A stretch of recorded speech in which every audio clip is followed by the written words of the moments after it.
আপনি কি সেই অপমানের কথা ভুলে গেছেন? ওই তারাপীঠ মন্দিরে সকলের সামনে বামদেব ঠাকুর আপনাকে বরাহতে রূপান্তরিত করে দিয়েছিলেন। কি অপমান, কি অপমান! ছি ছি ছি ছি ছি। আমি পর্যন্ত ভুলিনি, আপনি কি করে ভুলে যেতে পারেন সেই অপমান? এ কি দেখছি আমি? আমার পাশে বসা কৃষ্ণগোপাল বাবু আসলে শুভ। আর আজকে আজকে মন্দিরে কি হতে যাচ্ছিল? আপনি তো মরে যেতেন বণিক মশাই, বামদেব ঠাকুর তো আপনাকে গলা টিপে মেরে ফেলতেন, তাই না? ভুলে গেলেন সব?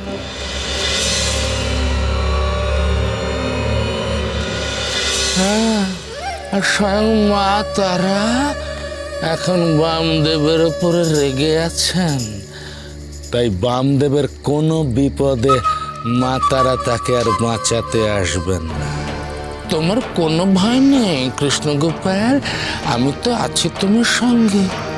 তাছাড়া বামদেব তো এখন সাধন শক্তিহীন, তাই বামদেবের বিপদে কোনো দৈব শক্তি আর ওকে রক্ষা করবে না। বামদেব দৈব শক্তিহীন? ঠিক তাই, আমি স্বয়ং বামদেবের মুখে এই সুখবর শুনেছি।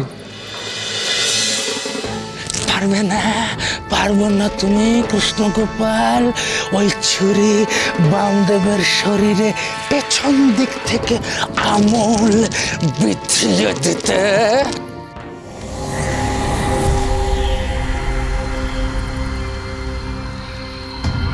পারবো, আমি পারবো, আমি পারবো।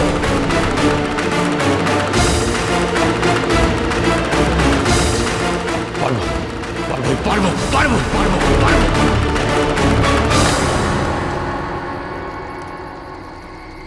ঠাকুর, ঠাকুর আমাদের পরবর্তী পরিকল্পনা কি? বামদেবকে মারার চেষ্টা আমি আগেও করেছি, বারবার ব্যর্থ হয়েছি। তাই এইবার শুধুমাত্র কৃষ্ণগোপালের উপরে ভরসা না করে আমি আর একটা বড় ঘুঁটি সাজিয়েছি। এখন আমরা কৃষ্ণগোপালকে অনুসরণ করব, কিন্তু তার আগে একটা কাজ আছে, সেই কাজটা আগে সারতে হবে। বীরেন্দ্রনাথ, তোমার মনে আছে তো বীরেন্দ্রনাথ, যে কাজের কথা আমি তোমার বলেছিলাম, সেই কাজ তো এখন তোমায় সঙ্গ করতে হবে।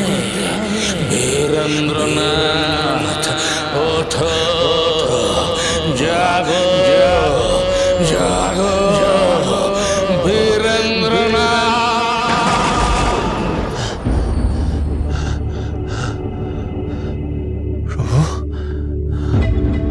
প্রভু, আমি আসছি প্রভু।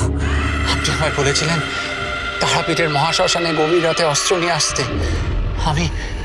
আমি করব, আপনার আজ্ঞা পালন করব প্রভু। আমি আসছি, আমি আসছি প্রভু, আমি আসছি।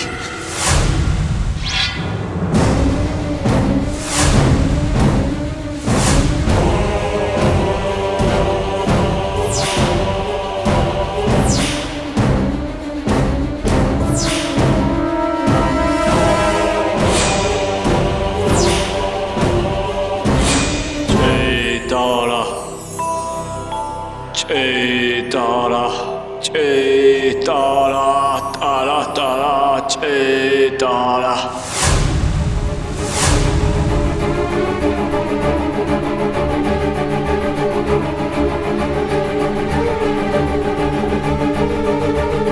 Cetara, Cetara.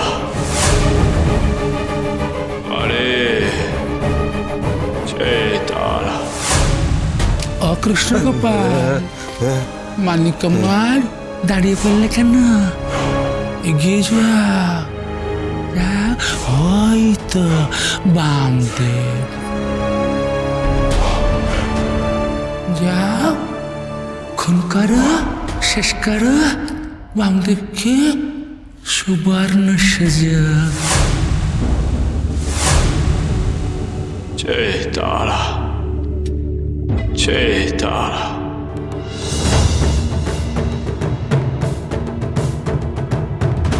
প্রভু, প্রভু, এ কি? কেউই তো এখানে নেই। আমি এখন কি করব? কোথায় যাব আমি? আর আর প্রভু আমাকে ডাকলেন কেন এখানে?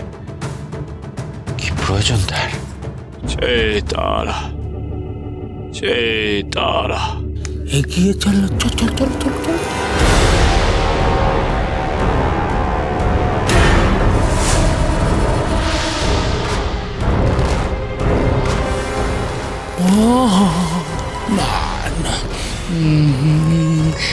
জন্মের মতো শেষ করো বামদেবকে।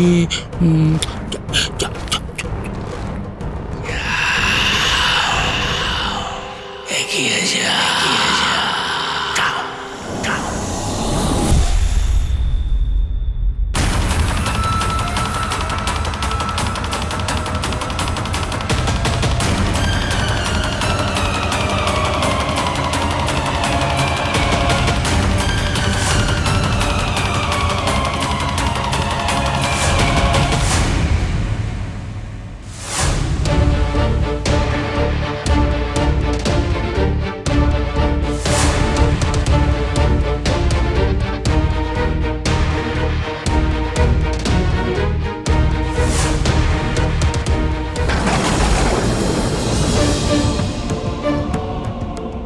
যোগিনী, কি হবে এবার? ওদিকে যে এক ভয়ঙ্কর ঘটনা ঘটতে চলেছে, আর এদিকে যে দেবী যোগ নিদ্রায় মগ্ন। কিন্তু এই অবস্থায় তো দেবীকে জাগানোও যাবে না। তাহলে তাহলে আমরা এখন কি করব? আমাদের এখন কি করা উচিত? দেবী তো বলেছেন সবটাই নিয়তির হাতে, তাই যা হবে আমাদের সবটাই নিয়তির হাতে ছেড়ে দিতে হবে। কিন্তু যোগিনী, দেবী যে স্বয়ং নিয়তি, তার মানে যা ঘটতে চলেছে তার সবই দেবীর অবগত। जय तारा जय तारा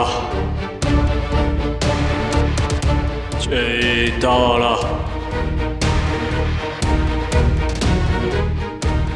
ঠাকুর, এই পণ্ডিত কৃষ্ণ গোপালকে আদেও বামদেব ঠাকুরকে হত্যা করতে পারবেন? আমাদের পরিকল্পনা কি আদৌ সফল হবে? কানের কাছে বকর বকর বকর বকর বকর। একটু চুপ করো না কালাচাঁদ। ও কালাচাঁদ, আমার উপরে আস্থা আছে তো তোমার?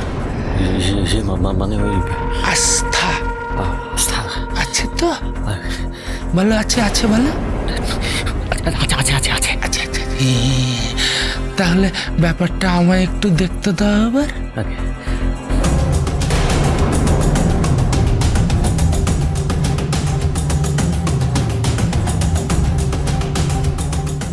अरे जय तारा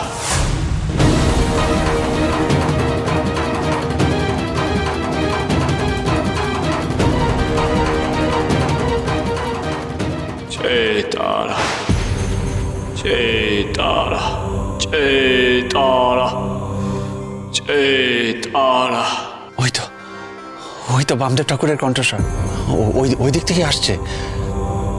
হ্যাঁ, আমার মনে হয় ঠাকুর সাধনা করছেন। যাই তো গিয়ে দেখি। जय तारा जय तारा जय तारा तारा तारा जय तारा जय तारा अरे जय तारा जय तारा